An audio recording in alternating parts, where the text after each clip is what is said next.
Le coronavirus. C'est le débat de la matinée avec vous au 32-16. Nous attendons vos appels dès maintenant, vos témoignages, vos réactions.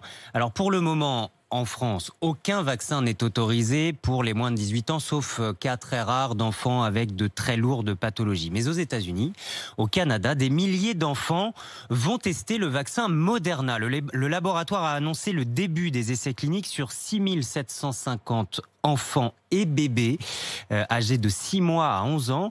Les doses, évidemment, sont moins élevées que pour les adultes. L'objectif, c'est d'étudier la sûreté, la tolérance, la production d'effets indésirables sur les enfants et à terme, les protéger les plus fragiles avant d'envisager une vaccination à plus grande échelle pour sortir l'épidémie des écoles. La question se posera donc avec insistance chez nous aussi en France au mois de septembre, à la rentrée, selon l'avancement de la vaccination. Mais nous la posons dès ce matin avec vous. Les parents, les enfants, sont-ils prêts?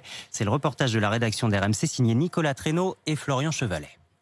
Même s'il n'est pas encore autorisé, ne parlez surtout pas de vaccin à Zoé en CP. Je ne veux pas me faire vacciner. J'ai peur des piqûres, etc. Ni même à sa mère Géraldine. Vu ce qui se passe avec le vaccin AstraZeneca, effectivement, ça fait un peu peur. Et je suis pas sûre que j'ai envie que mes enfants soient les cobayes. D'autres parents sont moins catégoriques, comme Cyril. Si c'est contraint, on n'aura pas le choix, donc forcément on le fera. Maintenant, si c'est libre à chacun de décider, on verra plus tard. Pour le moment, les pédiatres s'accordent sur une chose, nous dit la présidente de la Société française de pédiatrie. Il est trop tôt pour vacciner les enfants, car le risque est moindre chez les plus jeunes. Christelle Gralegen. Le virus circule très peu chez le petit enfant. Et le petit enfant fait des formes tout à fait bénignes de la maladie. Pour autant, il y a débat entre spécialistes, car certains estiment qu'il faudra vacciner les enfants plus tard pour sortir de l'épidémie, dans les écoles notamment. Selon cette pédiatre, il faut prendre un maximum de précautions. Si on vaccine les enfants aujourd'hui, ce sera sans bénéfice direct pour eux. On les vaccinera pour la collectivité, pour limiter la circulation des virus, ce qui signifie qu'on ne peut pas les vacciner avec un produit qui ne soit pas totalement testé, validé. On vaccinera les enfants lorsqu'on aura établi l'absence de risque. Elle précise qu'il y a tout de même une petite minorité d'enfants, les plus fragiles, atteints de pathologies très graves qu'il faudra vacciner en priorité.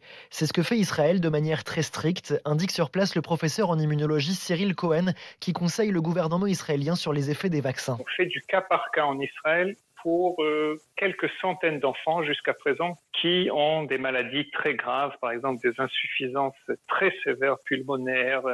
Ce sont souvent des parents qui ont demandé la vaccination pour protéger leurs enfants. Aucun effet indésirable particulier n'a été remarqué, indique ce spécialiste. En France, avant de vacciner les plus petits, les pouvoirs publics sont en train d'organiser des essais cliniques. Ils recrutent actuellement des mineurs volontaires avec l'accord des parents.